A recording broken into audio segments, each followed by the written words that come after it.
Capítulo 10. La plantación de iglesias en el contexto de la Iglesia Ortodoxa. Basílica Croitor. Introducción. Sospecho que, de todas las religiones presentadas en este libro, la fe que teológicamente se acerca más a la fe evangélica es la representada por la Iglesia Ortodoxa. Sus doctrinas generales sobre Dios, la Trinidad, la creación y la escatología, incluso sobre la neumatología, son bastante compatibles con lo que creen muchos evangélicos. Sin embargo, cuando uno se aventura más allá de las doctrinas fundamentales del cristianismo que compartimos en común, las dos corrientes del cristianismo toman caminos separados y tal vez irreconciliables. La definición más simple de la Iglesia Ortodoxa es que representa la comunión de las iglesias que reconocen al Patriarca de Constantinopla y son reconocidas por él también. La ortodoxia es una de las tres ramas principales del cristianismo, junto con el catolicismo y el protestantismo. La Iglesia Ortodoxa Oriental es la tercera iglesia cristiana más grande del mundo, conformando una membresía de aproximadamente 230 millones de miembros o el 20% de todos los cristianos. La mayoría de los creyentes ortodoxos viven en países anteriormente comunistas. Se estima que hay 100 millones en Rusia, 35 millones en Ucrania, 19 millones en Rumania y 10 millones en Grecia. Desde la época del Imperio Bizantino han seguido existiendo comunidades más pequeñas en África, en la región del Mediterráneo Oriental y en Oriente Medio. En esas regiones, la única comunidad ortodoxa importante que sobrevivió a lo largo de los siglos es la Iglesia Ortodoxa de Etiopía, que tiene 35 millones de adherentes. Un número menor de creyentes ortodoxos se encuentran dispersos en otras partes del mundo. La mayoría son migrantes y sus descendientes. El crecimiento de la Iglesia Ortodoxa a través del esfuerzo misionero es casi imperceptible. El interés por la evangelización se expresa con mayor fuerza cuando los ortodoxos son una minoría. Por ejemplo, el sitio web de la Iglesia Ortodoxa en América declara: la misión de la Iglesia Ortodoxa en América, la Iglesia Cristiana Ortodoxa Autocéfala Local, es ser fiel en el cumplimiento del mandamiento de Cristo de, id por todo el mundo y haced discípulos de todas las naciones, bautizándolos en el nombre del Padre, y del Hijo y del Espíritu Santo. Históricamente, la Iglesia Ortodoxa se convirtió en una entidad separada después del Gran Cisma en 1054 después de Cristo. Tanto los católicos como los ortodoxos afirman que siguieron siendo la Iglesia verdadera, y que la otra es la Iglesia cismática o hereje. Aunque a lo largo de los años la Iglesia Católica desarrolló una gran voluntad de aceptar que hay salvación en otras iglesias cristianas, e incluso en iglesias que no son cristianas, la Iglesia Ortodoxa mantiene una visión exclusivista de que todas las iglesias deben volver a la ortodoxia para ser salvos. Por ejemplo, un sacerdote ortodoxo puede ser excomulgado si participa de un servicio de comunión en una iglesia que no es ortodoxa. Al más alto nivel, la Iglesia Ortodoxa sostiene que cualquier enseñanza que no sea la doctrina ortodoxa es una herejía.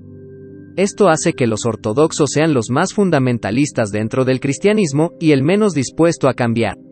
Las iglesias ortodoxas nacionales están organizadas como iglesias autocéfalas, independientes de autoridades externas. Cada uno está dirigido por un patriarca o un obispo. El patriarca de Constantinopla, hoy Estambul, es considerado el líder de la comunidad ortodoxa en todo el mundo, aunque su papel es más bien moderador. Han ocurrido muchos conflictos entre estas iglesias nacionales, siendo uno notable el mayor cisma que sucedió en la ortodoxia hace poco, en 2018, cuando la Iglesia Ortodoxa de Ucrania se separó de Rusia. La falta de unidad en el mundo ortodoxo también fue muy visible en 2016 en el último intento fallido de organizar un consejo panortodoxo, algo que no se realiza desde hace siglos. Después de un gran esfuerzo para reunir a todas las iglesias, 5 de las iglesias ortodoxas nacionales, que representan 2/3 de los creyentes ortodoxos del mundo, rechazaron la invitación. Las creencias de la Iglesia Ortodoxa. Es necesario desde el principio hacer una distinción clara entre la teología de la Iglesia Ortodoxa y la teología popular que es seguida por sus adherentes. Es la teología popular la que moldea la vida de los ortodoxos y la forma en que se relacionan con Dios. La fe popular de las masas se analizará más adelante en este capítulo. Primero, debemos establecer el fundamento teológico de las doctrinas ortodoxas tal como se presentan en los manuales oficiales de catecismo. Las opiniones y prácticas teológicas de la Iglesia Ortodoxa no se basan únicamente en las Escrituras. Se basan en fuentes externas a la Biblia, y en muchos casos esas fuentes la contradicen. La Biblia y la tradición.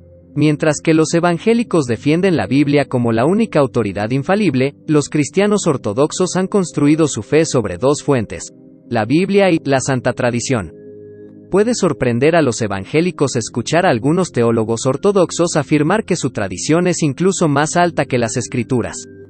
Argumentan que la tradición existió antes de que el canon bíblico fuera completado y aprobado por la Iglesia en el siglo IV y, por lo tanto, la tradición tiene autoridad sobre las Escrituras para interpretarla y aplicarla. Aunque la Biblia se compiló después de que se establecieran algunas de las tradiciones, esta interpretación no reconoce que todos los libros del Nuevo Testamento se completaron antes de que falleciera el último apóstol. El período oral de la Iglesia no superó más de 30 a 35 años.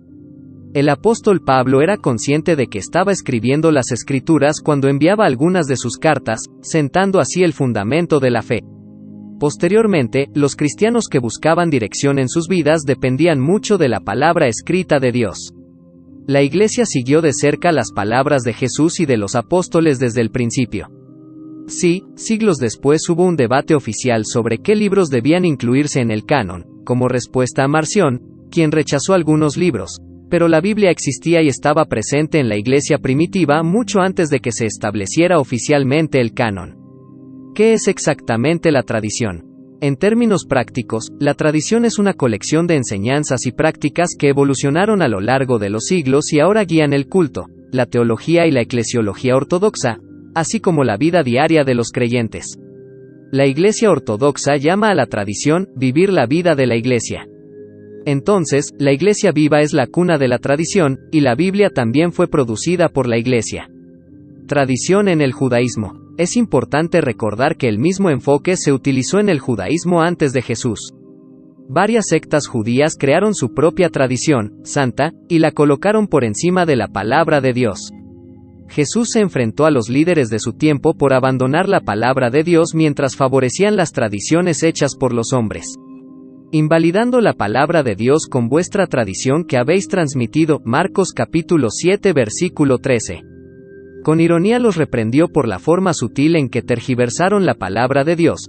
Bien invalidáis el mandamiento de Dios para guardar vuestra tradición. Versículo 9. Desafortunadamente, la Iglesia tomó el mismo camino cuando otra tradición se colocó por encima de la palabra de Dios, apartándose de las palabras originales de Jesús. Como lo expresó una comisión conjunta de representantes de las iglesias ortodoxa y luterana a fines del siglo XX, la Iglesia Ortodoxa sostiene que una interpretación auténtica es tarea de los padres de la Iglesia, expresada en las decisiones de los concilios ecuménicos.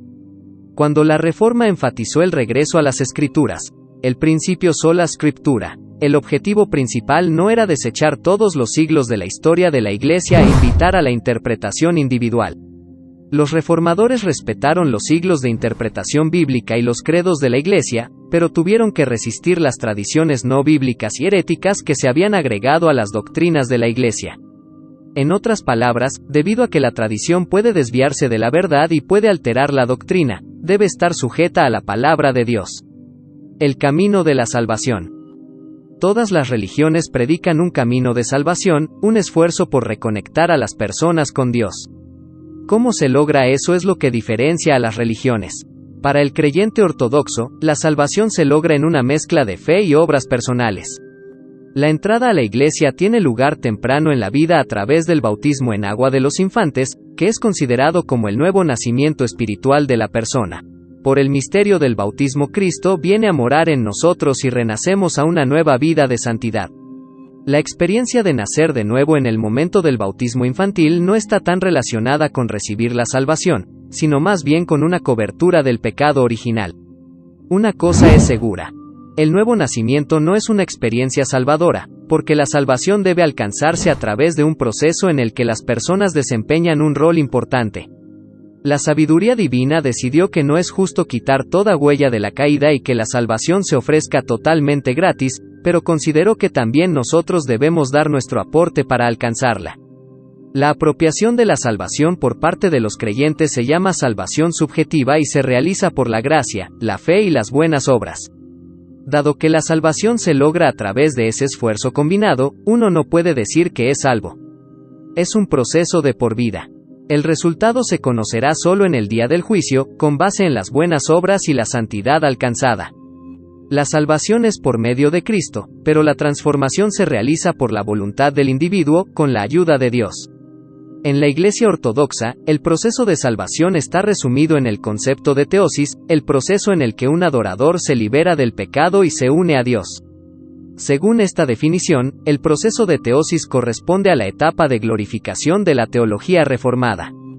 La doctrina de la teosis se basa en la creencia de que los seres humanos pueden alcanzar la unión con Dios hasta el punto de participar de la naturaleza divina. San Atanasio acuñó este concepto con sus famosas palabras: Dios se hizo hombre para que los hombres se hicieran dioses. En esta línea de pensamiento, toda la creación fue afectada por la encarnación de Jesús. La materia se volvió buena cuando la palabra se hizo carne. San Máximo el Griego afirmó que las personas tenían libertad de elección incluso después de la caída y el arrepentimiento sigue siendo una posibilidad incluso para los corazones más oscuros. Por otro lado, el concepto de justificación por la fe está en el centro de la doctrina de la salvación en la teología de la Reforma. Debido a que los cristianos son justificados solo por la fe, la salvación no está relacionada con las obras o los méritos humanos, sino a través de la obra realizada por Jesús en la cruz. Las buenas obras y la santidad práctica no proporcionan las bases para la aceptación de Dios. Dios recibe como justos a los que creen, no por alguna cosa buena que vea en ellos, ni siquiera por su propia obra santificadora en sus vidas, sino únicamente sobre la base de la justicia de Cristo, que les es contada. Al que no obra, pero cree en aquel que justifica al impío, su fe le es contada por justicia. Romanos capítulo 4 versículo 5. Las prácticas de la Iglesia Ortodoxa. Como se analizará más adelante en este capítulo, nuestras raíces teológicas que se basan en el credo de Nicea son las mismas y se pueden apoyar completamente con la Biblia. El credo es un resumen teológico asombroso, pero le falta mucho cuando se trata de la vida práctica y la misión de la Iglesia. Por ejemplo, ¿cuál es el papel del Espíritu Santo? Silencio. El credo no nos da ninguna pista, excepto una sola y breve mención de esa asombrosa persona de la Trinidad. Pero las prácticas de la Iglesia Ortodoxa se inspiran en otra fuente, la Santa Tradición. La mayoría de ellos son únicamente prácticas religiosas revestidas de motivos cristianos. El corazón de la fe cristiana es la relación personal con el Salvador resucitado que genera una vida transformada. Jesús cumplió los sacrificios y expectativas del Antiguo Testamento y, a través de su sangre, inauguró el nuevo pacto. Su sacrificio fue ofrecido de una vez por todas, acabando así con los antiguos sacrificios y rituales. Llamó a los creyentes a adorar a Dios en espíritu y en verdad, sin atarse a ningún ritual, lugar o período de tiempo. La primera generación de cristianos experimentó el poder del Evangelio y mantuvo un fuerte compromiso con la palabra de Dios. Muchos sufrieron por su fe, incluidos innumerables mártires. Pero después del final de la persecución, cuando el cristianismo fue aceptado oficialmente como religión libre y luego se impuso como la única religión aceptada en el Imperio Romano, la espiritualidad sufrió un gran declive.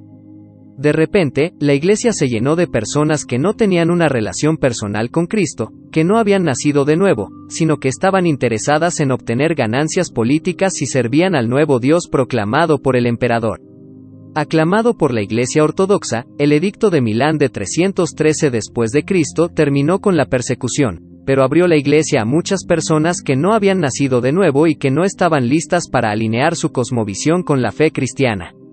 Iconos. Es difícil decir cuándo se usaron los iconos por primera vez en la adoración, pero está claro que durante siglos hubo resistencia en la Iglesia a esta práctica. La tensión condujo a una gran controversia que se resolvió a favor de los íconos en el siglo VIII, en el Séptimo Sínodo Ortodoxo en 787 después de Cristo. Es interesante que la teología ortodoxa aceptara la veneración de iconos, considerando que la ortodoxia se apoya tanto en el Antiguo Testamento, que a partir de los 10 mandamientos es muy explícito en prohibir cualquier representación de Dios en el culto. Si hubo un momento en que la gente necesitaba algún tipo de imágenes para facilitar su adoración, era en la época del Antiguo Testamento, cuando no había obra directa del Espíritu en la vida del creyente, la revelación de Dios era muy limitada, y había una presión constante por parte de todas las demás naciones para que los judíos les mostraran su Dios. Pero el Antiguo Testamento no dejó espacio para íconos o estatuas, y el Nuevo Testamento explica que la adoración ya no se enfocará en lugares y rituales santos, sino en la comunión con Dios a través del Espíritu Santo. La forma más común en que los ortodoxos justifican la práctica es decir que las personas no adoran el ícono, sino el que está representado en el ícono. Pero el segundo mandamiento es bastante específico, excluyendo incluso la postración ante una imagen. No te harás imagen de cosa alguna arriba en el cielo, ni abajo en la tierra, ni abajo en las aguas. No te inclinarás ante ellos ni los adorarás. Éxodo capítulo 20 versículo 4 al 5. Los teólogos ortodoxos insisten en que existe una diferencia entre veneración, prokinesis, y adoración, latreia. Sin embargo, esta es una distinción que los creyentes comunes no saben hacer. La práctica real muestra claramente que la gente adora y deposita su confianza en los iconos, así como en las reliquias y otros objetos sagrados. La intercesión de los santos. Cada año se realizan enormes procesiones centradas en los restos de algunas personas consideradas santas que vivieron en épocas pasadas en el mundo ortodoxo. En un país como Rumania la gente está literalmente dispuesta a pisarse unos a otros para acercarse a la caja y tocar, solo por un segundo, los objetos que pertenecieron al santo o la parte del cuerpo que se conservó. La tradición ortodoxa ha promovido a la Madre de Jesús a una posición que no tiene respaldo bíblico. En realidad, va en contra de los primeros documentos de la Iglesia, como los credos. Puesto que la Iglesia ortodoxa considera tan importante el papel de la tradición, uno podría preguntarse por qué el credo de Nicea trata a María con palabras tan simples. Jesús, por obra del Espíritu Santo, se encarnó de la Virgen María y se hizo hombre. En cada liturgia en la Iglesia ortodoxa, el sacerdote le pide a Dios Padre que acepte las oraciones y la intercesión de todos los santos que ahora viven en el cielo. Edificios sagrados. Los edificios propiedad de la Iglesia se consideran santos en sí mismos. La gente los trata con veneración. Por ejemplo, muchos monasterios son rodeados varias veces por personas que caminan de rodillas, causándoles dolor y lesiones. Lo hacen en la creencia de que sus pecados serán perdonados por el respeto que muestran en ese tipo de adoración. Liturgia. La liturgia ortodoxa es fascinante para algunos cristianos occidentales que están decepcionados por el tipo superficial de iglesias de espectáculo que han surgido en la última generación. La estructura y las imágenes de la liturgia tienen sus raíces en la plantilla del Antiguo Testamento, pero están revestidas con elementos y lenguaje del Nuevo Testamento. Las velas, el incienso, las vestiduras sacerdotales, el altar, los objetos de oro, etc., se reutilizan en las iglesias ortodoxas. Hay muy poco espacio para la participación de los creyentes y no hay espontaneidad. No se utilizan instrumentos musicales en las iglesias. Clero. La Iglesia ortodoxa mantiene una estricta jerarquía y afirma que la unción sacerdotal se transmitía de generación en generación. Insisten en que la sucesión apostólica es la garantía de que la Iglesia ortodoxa sea la Iglesia principal, aunque a lo largo de la historia de la Iglesia algunos de los patriarcas u obispos han caído en la herejía y han tomado decisiones que no estaban en los intereses de la Iglesia. Incluso ahora, más de la mitad de las iglesias ortodoxas ya no tienen una buena reputación frente al patriarca de Constantinopla, mientras que muchos sacerdotes han dejado de mencionar a su propio patriarca porque no están de acuerdo en varias áreas de la autoridad de la Iglesia. Sin embargo, la sucesión apostólica ha sido un énfasis importante en la Iglesia ortodoxa. Debido a que la liturgia se enfoca tanto en los sacramentos, un requisito clave es que el sacerdote a cargo sea un sucesor de los apóstoles de Jesús. La sucesión apostólica es más relevante que las calificaciones personales o la espiritualidad del sacerdote que administra los sacramentos. Incluso si un sacerdote viviera en pecado abierto, esto no invalidaría su ministerio mientras estuviera en el linaje apostólico histórico.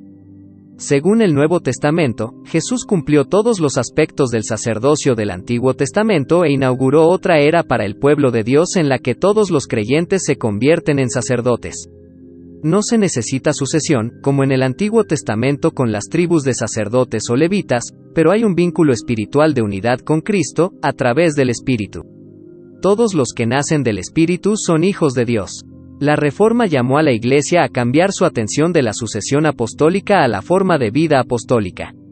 Podemos ver en el Antiguo Testamento que la renovación fue posible cuando el pueblo de Dios redescubrió su fervor moral y espiritual.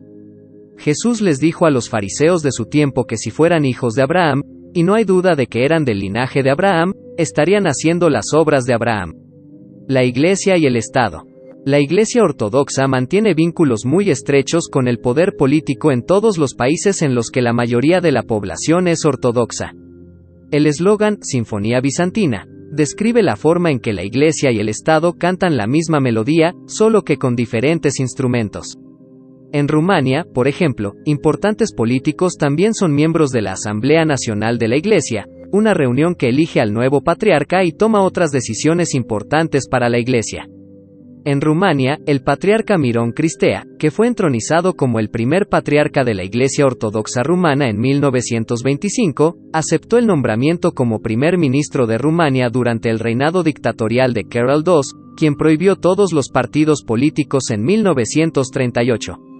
La revista Time, Tiempo, llamó a Cristea, el primer ministro títere, de Carol II. En otros países ortodoxos como Grecia, la separación entre Iglesia y Estado ni siquiera se menciona en la Constitución, lo que deja la puerta abierta a todo. Aquí está la descripción reciente del corresponsal de Financial Times, Tiempo Financiero, en Moscú de cómo se manifiesta la relación entre la Iglesia y el Estado en el país con la mayor población ortodoxa, Rusia. Kirill, con túnica negra y un tocado blanco bordado en oro adornado con una cruz, agradeció a Dios y, especialmente a ti, Vladimir Vladimirovich Putin, por este diálogo entre la Iglesia y el Estado, durante su tiempo como patriarca. Incluso me atrevería a decir que la Iglesia y el Estado tienen tales relaciones por primera vez en toda la historia de Rusia.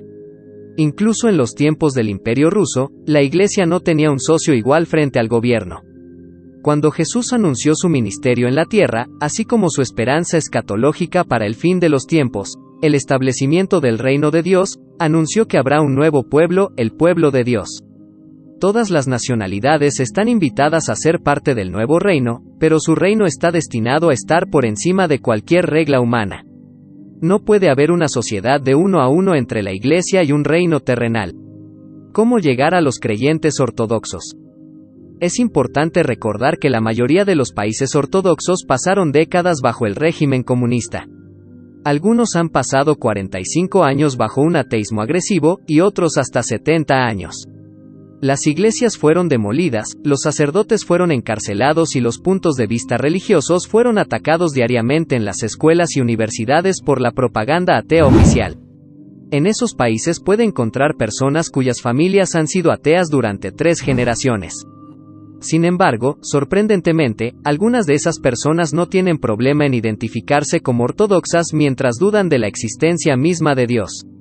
Por lo tanto, antes de entrar en una conversación sobre la fe, es fundamental evaluar dónde se encuentran realmente en relación con Dios, o a quién llaman Dios. Debido a ese contexto, un plantador de iglesias debe comenzar cada conversación con una clara distinción en mente. Hay muchos tipos de ortodoxos, y las personas que se describen a sí mismas de esa manera van desde nominales, incluso no creyentes, hasta ortodoxos radicales y creyentes extremistas. Llegar a los miembros nominales de la Iglesia Ortodoxa, ortodoxos no practicantes. Dado que los individuos nominales y no practicantes constituyen el grupo más grande dentro de las filas ortodoxas, analizaremos esto en detalle. Vivo en Rumania, un país que cuenta con una gran mayoría de creyentes ortodoxos, más del 87% de la población, pero estoy asombrado por la ignorancia que la mayoría manifiesta sobre su fe. Una vez realicé una entrevista en la calle antes de Semana Santa para una estación de radio cristiana, y me acerqué a la gente que pasaba con la siguiente pregunta: ¿qué celebramos en Semana Santa? Aunque las entrevistas se llevaron a cabo en el área que se considera el corazón de la ortodoxia rumana, un área con hermosos monasterios y una alta tasa de asistencia a la iglesia, los encuestados eran claramente ignorantes. Muchos no tenían ni idea. Otros adivinaron que podría tratarse del nacimiento de Jesús o de la ascensión de su madre, María.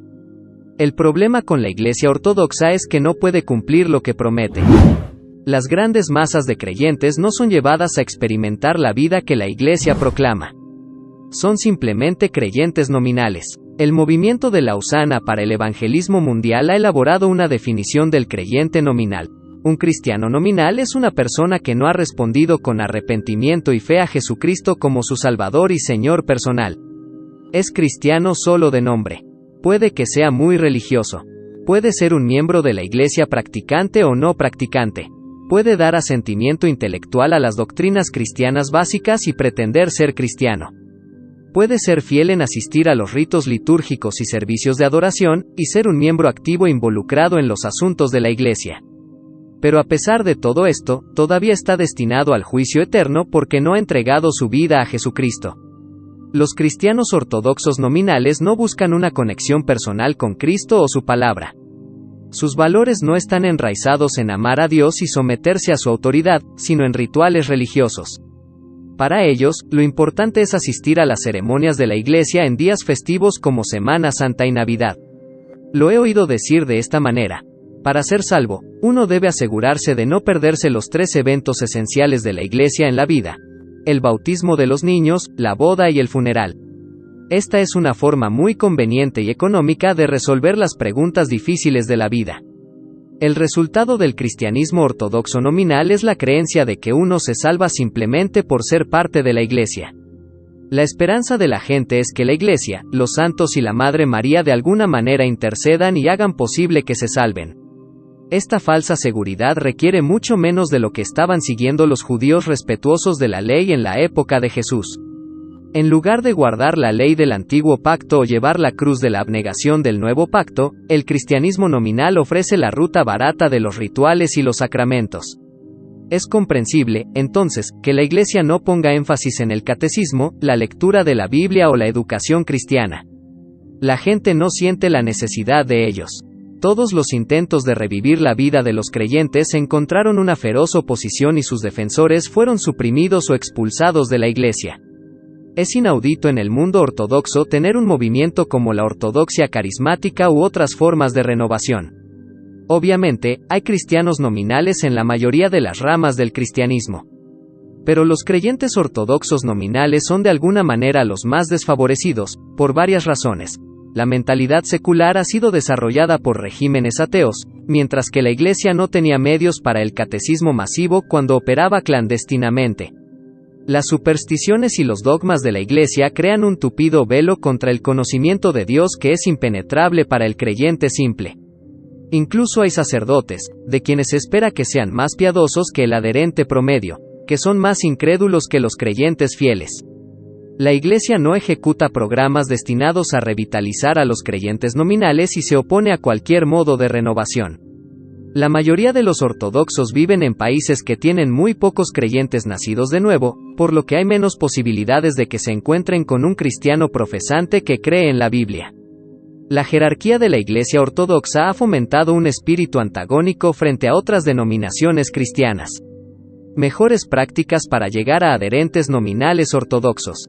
Evangelismo encarnacional. El evangelismo de confrontación no funcionará para llegar a la población ortodoxa, simplemente porque la mayoría no está interesada o ha sido advertida de que no se asocie con los protestantes evangélicos.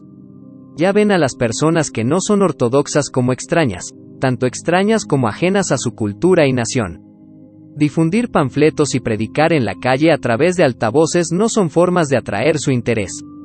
Sin embargo, acercarse a los cristianos ortodoxos nominales con amor y cuidado genuinos les abrirá la puerta para compartir con ellos acerca del Dios verdadero. Son gente amistosa y valoran las relaciones personales. Tenga en cuenta que el mundo ortodoxo es menos individualista que las sociedades occidentales. La concepción de la amplitud de la familia nuclear, la familia extendida o la comunidad de laicos es mucho más amplia y acogedora.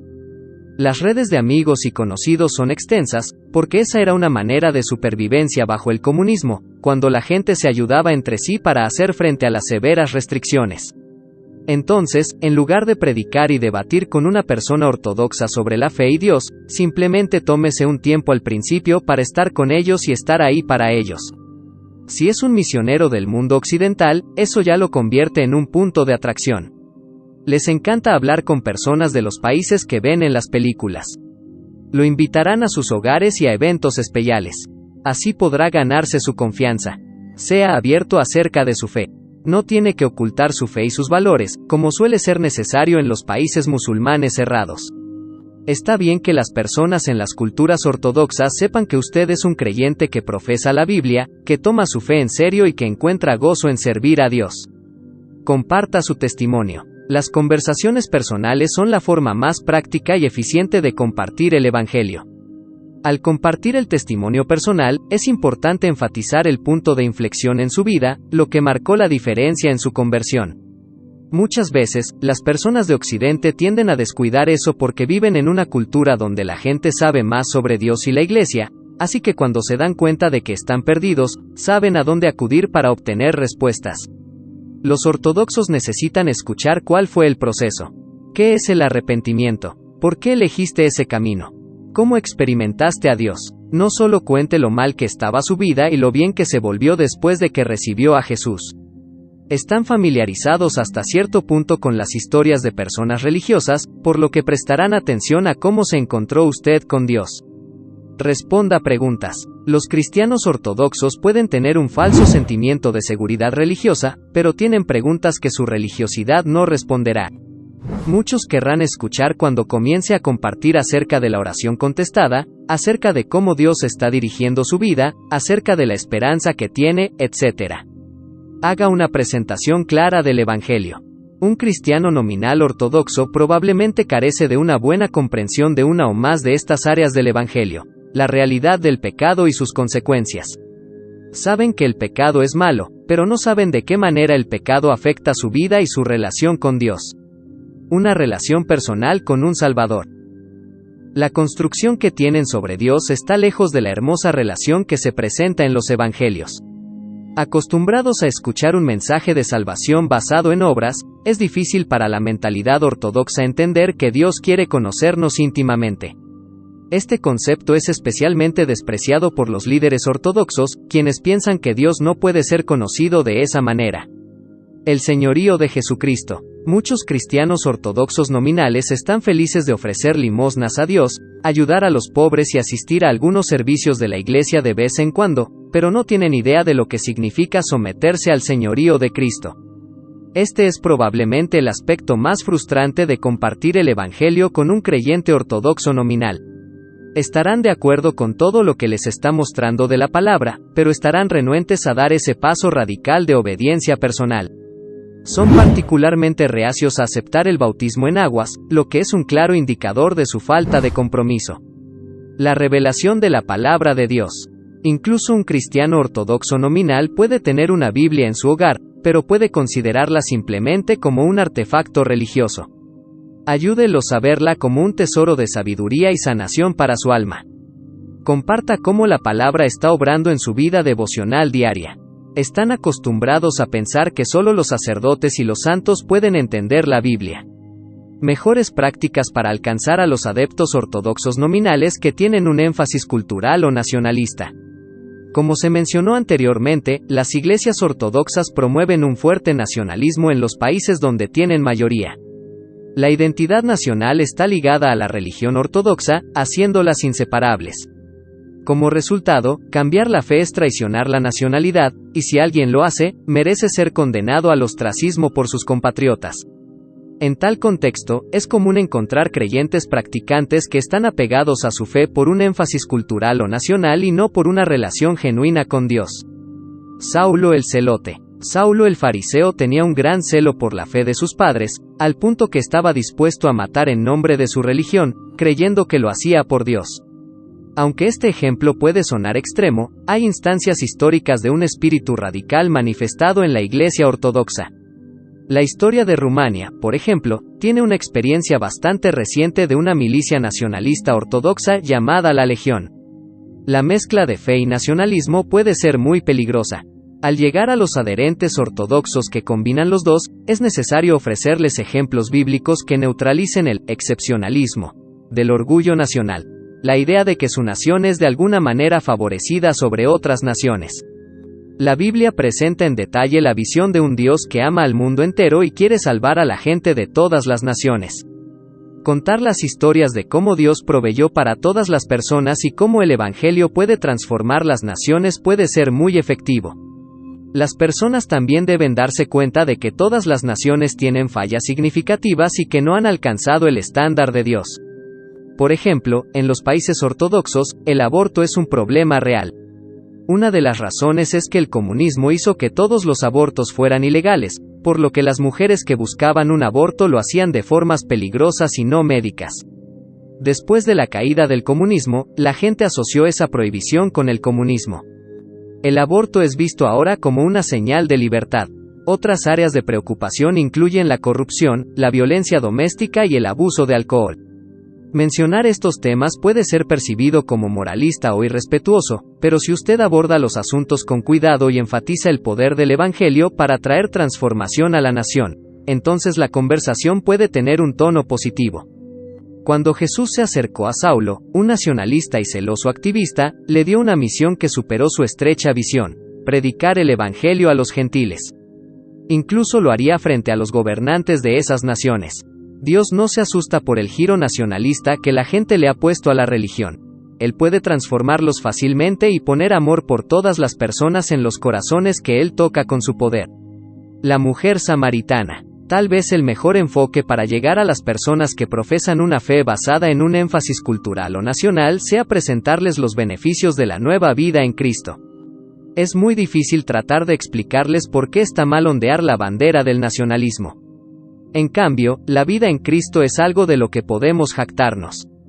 Tenemos los tesoros del cielo en nuestras vasijas terrenales, y nunca podemos equivocarnos cuando compartimos con las personas lo que Dios ofrece a sus hijos, sin importar su nacionalidad, color o raza.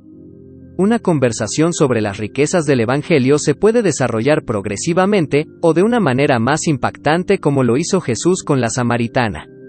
Uno solo puede imaginar su semblante cuando escuchó que Jesús podía ofrecerle un agua milagrosa que calmaría su sed para siempre.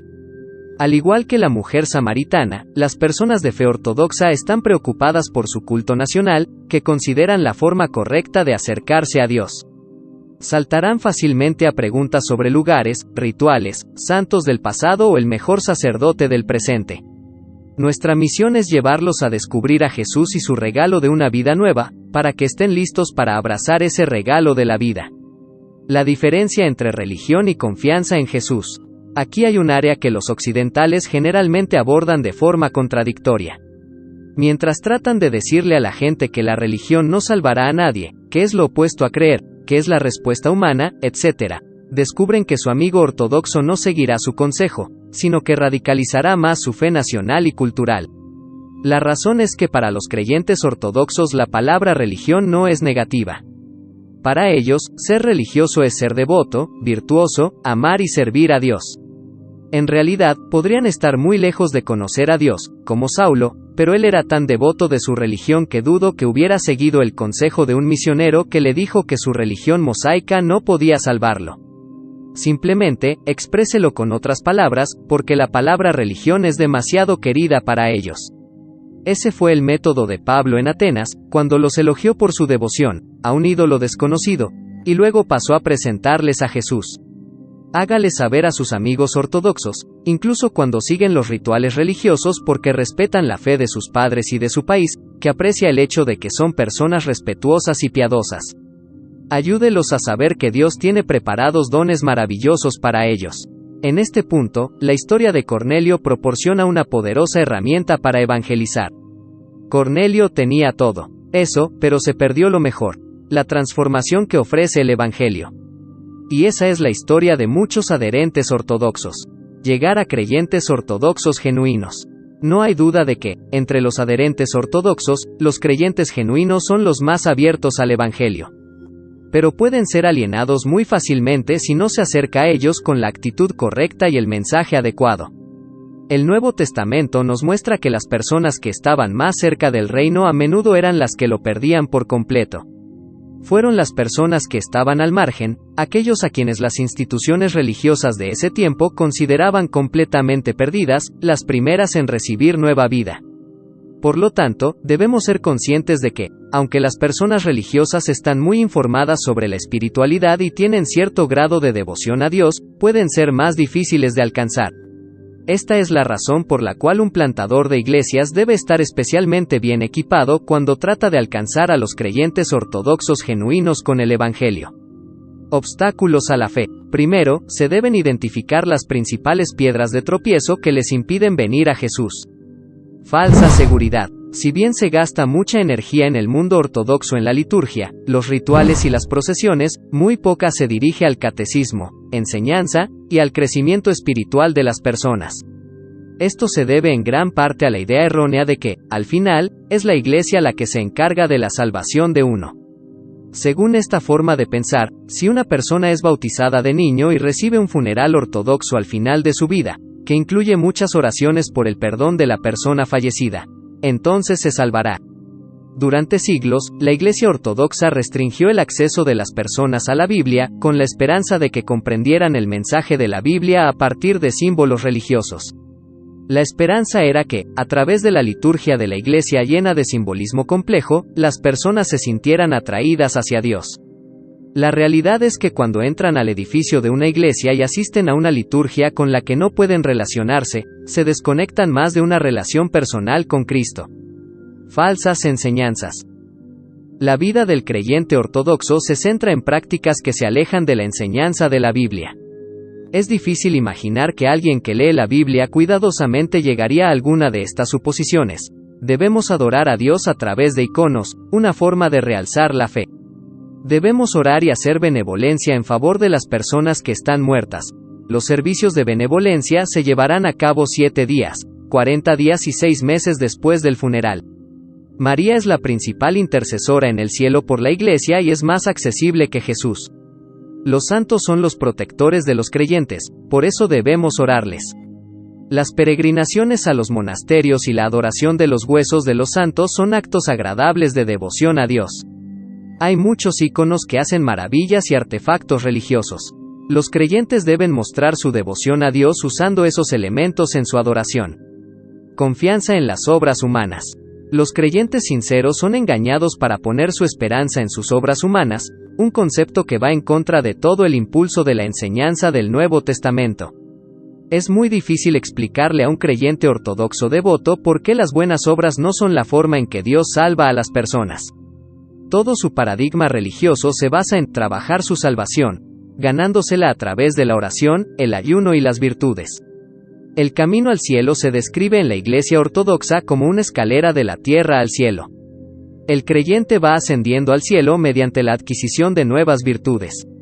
Según los padres de la Iglesia, Cristo abrió la posibilidad de la salvación, pero no nos salvó a nosotros, porque la salvación es el resultado de la colaboración de los hombres con la gracia increada del Espíritu Santo. Solo el día del juicio revelará quién se salvará, según la Iglesia ortodoxa.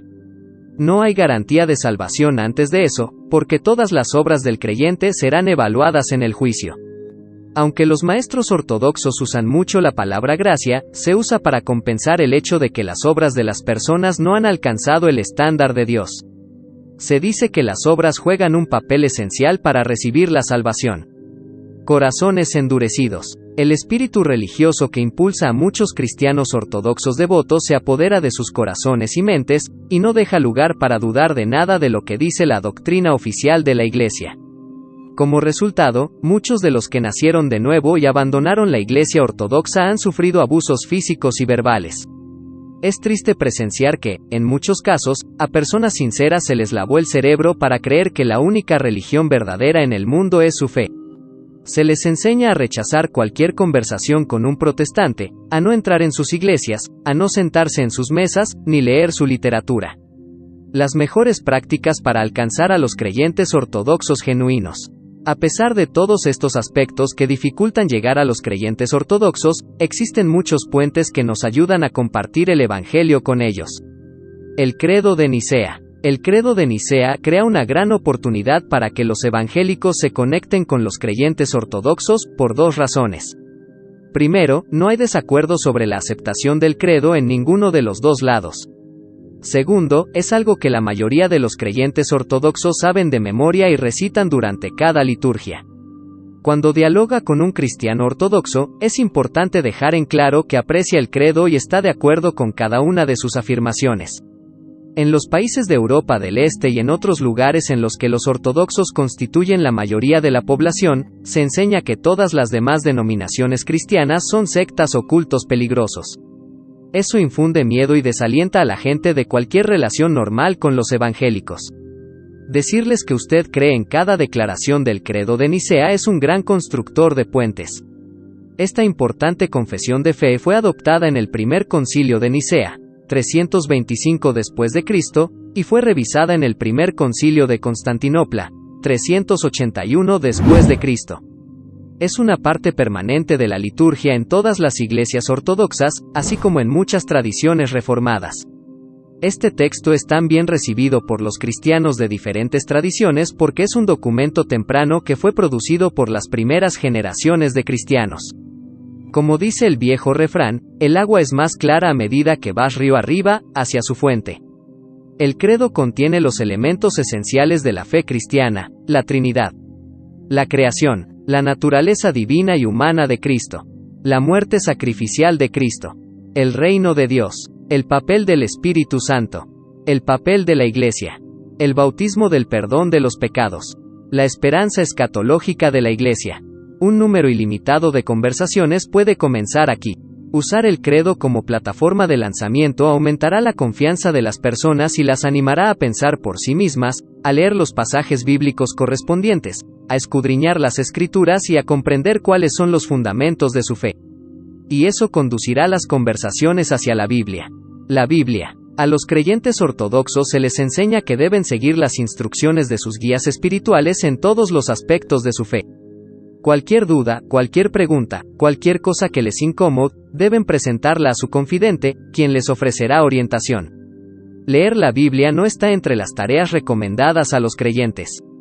Partir del credo hace que sea más fácil atraer su atención a la fuente del credo, a la riqueza de la palabra de Dios.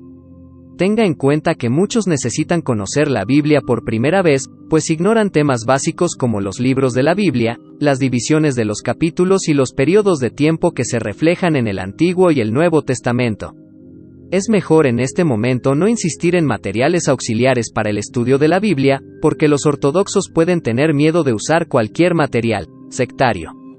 Solo ayúdelos a familiarizarse con la Biblia y enséñeles cómo leerla para sus devocionales. Podrían necesitar una traducción más contemporánea. Una vez que estén familiarizados con la Biblia, puede guiarlos en el descubrimiento de sus enseñanzas sobre áreas importantes de la fe. Deje que el Espíritu Santo los guíe y hable a sus corazones sobre cómo deben vivir. El amor de Dios. El espíritu de religiosidad que impulsa la fe ortodoxa, como en todos los demás sistemas legalistas, no tiene una comprensión sólida del amor de Dios. Creen que el amor de Dios debe ganarse y está condicionado por tantos aspectos que no es el tipo de amor de Dios expresado en la Biblia. En la cosmovisión ortodoxa, lo que un cristiano puede esperar es la misericordia de Dios, pero no el amor de Dios. Por eso, Señor, ten piedad de mí, es, notablemente, la oración más utilizada en la liturgia. El hijo mayor en la parábola del hijo pródigo refleja la visión teológica limitada de la persona ortodoxa sobre el amor de Dios. Dado que el legalismo siempre viene con una gran dosis de juicio, esta parábola es la mejor exposición de ese espíritu. El hijo mayor estaba avergonzado por la generosidad del amor de su padre hacia el hijo quebrantado, pues suponía que su hermano menor no merecía nada. Esa misma suposición es lo que dificulta que los ortodoxos entiendan por qué el legalismo y las obras humanas no son la forma de ganarse el amor de Dios. El descubrimiento del amor de Dios no es una respuesta a una técnica intelectual, sino a un proceso espiritual guiado por el Espíritu Santo. El papel del plantador de iglesias o evangelista es señalar el poder del amor de Dios y confiar en que el Espíritu traerá más iluminación.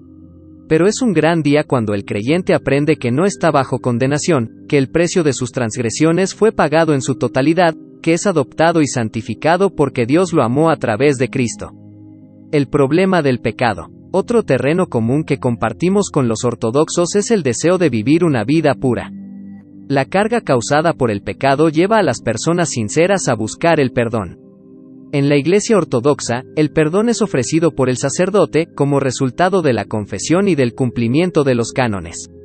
El sacerdote puede prescribir todo tipo de medidas, como abstenerse de comulgar, recitar oraciones, postración, ayuno y limosna. Los cánones de la Iglesia Ortodoxa Oriental, que se desarrollaron a lo largo de los siglos, cubren todo tipo de pecados. En su batalla por la pureza, la persona ortodoxa está literalmente participando en una lucha carnal contra la carne y la sangre. Hay muchas normas y regulaciones. Por ejemplo, el canon indica que por el pecado de masturbación la persona que lo cometió necesita pasar los siguientes 40 días con comida seca solamente, y 100 postraciones al suelo en cada uno de los 40 días. Para vencer el pecado, el creyente tiene que pedir las oraciones de los santos y de María, pero también se espera de él que haga especiales esfuerzos de ascetismo y de castigarse a sí mismo por lo que ha hecho mal. Esta lucha contra el pecado es un gran comienzo de conversación. Compartimos el deseo de vencer el pecado y vivir una vida santa y victoriosa. La Iglesia Ortodoxa nunca ha adoptado una teología liberal sobre el pecado, la vida, el matrimonio y la sexualidad. Eso puede haber generado un puente ecuménico que existe entre ortodoxos y protestantes en Europa del Este. Tenemos que trabajar juntos para promover los valores cristianos y eso ha ganado el aprecio de muchos en la sociedad. Tenemos excelentes noticias para compartir con nuestros amigos ortodoxos y necesitan escucharlas. Cuando les presentamos el Evangelio, el problema del pecado suele estar en el centro de su interés. Podemos usar los ejemplos de dos personas famosas que tienen algo que decir sobre la lucha contra el pecado, el apóstol Pablo y Martín Lutero.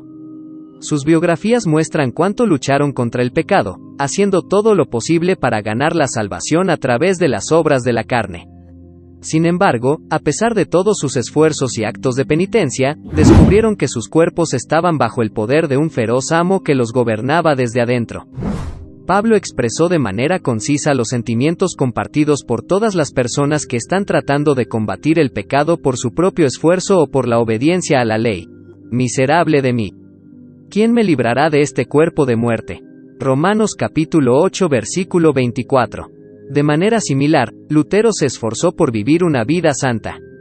Concluyó que el camino para llegar a ser verdaderamente justo es aborrecerse a uno mismo y desear ser condenado, poniéndose de acuerdo con el Dios justo que condena a los pecadores. Esto promovió una experiencia de profundo terror del cual solo el verdadero Evangelio de Jesucristo podría salvarlo. Luego vino la revelación del amor de Dios por el pecador y su remedio. Para Pablo, esto se presenta en Romanos 8, un capítulo que los ortodoxos deberían llegar a descubrir y creer. Para Lutero, llegó a través de la lectura de la carta de Pablo a los romanos. Más tarde concluyó que el descubrimiento de Romanos 8 cambió por completo el curso de su vida. Aunque muchos teólogos ortodoxos condenan la teología protestante de la justificación por la fe y la advierten como un camino peligroso hacia una vida descuidada, la mayoría de las personas en las naciones ortodoxas estarán de acuerdo, en general, en que los evangélicos están viviendo vidas más morales. Esta es la buena noticia que los amigos ortodoxos anhelan escuchar. El poder del pecado puede romperse mediante la fe en Jesús y la dependencia del Espíritu Santo. Si nos enfocamos en métodos para suprimir los deseos de la carne, solo podemos agravar la regla del pecado en nuestras vidas. En el mundo occidental, donde los ortodoxos son una pequeña minoría, la cosmovisión de los creyentes ortodoxos es que las otras iglesias tienen una fe modificada, comercializada y superficial, mientras que la ortodoxa es la única iglesia verdadera, la fe original. Durante siglos, el mundo ortodoxo ha encerrado las experiencias espirituales detrás de un velo de pensamiento místico. La plantación de iglesias en el mundo ortodoxo es la única forma de alcanzar y transformar esa cultura, porque es la encarnación de un estilo de vida bíblico para el creyente de todos los días. Más iglesias bíblicas significarán más creyentes que sean parte de la sociedad, que vivan misionalmente, que sirvan a su prójimo y que adoren a Dios en espíritu y en verdad. Tales iglesias llegarán a ser parte de la fuerza misionera, en lugar de una mera tradición que glorifica el pasado. Preguntas para la reflexión. 1. ¿Cuál es el rango de la Iglesia Ortodoxa entre las otras ramas del cristianismo y cuáles son las principales regiones donde se encuentra? 2. La historia se repite. ¿Cómo se repitieron los errores judíos en el cristianismo con respecto a la tradición? 3. ¿Cuáles son las diferencias entre la kenosis y la justificación por la fe? 4. ¿Cuál debe ser nuestro énfasis cuando compartimos a Cristo con un creyente ortodoxo que está motivado por el nacionalismo o el interés cultural? 5. ¿Cuál debe ser nuestro énfasis cuando compartimos a Cristo con un creyente ortodoxo que está motivado por el nacionalismo o el interés cultural? 6. ¿Cuál debe ser nuestro énfasis cuando compartimos a Cristo con un creyente ortodoxo devoto?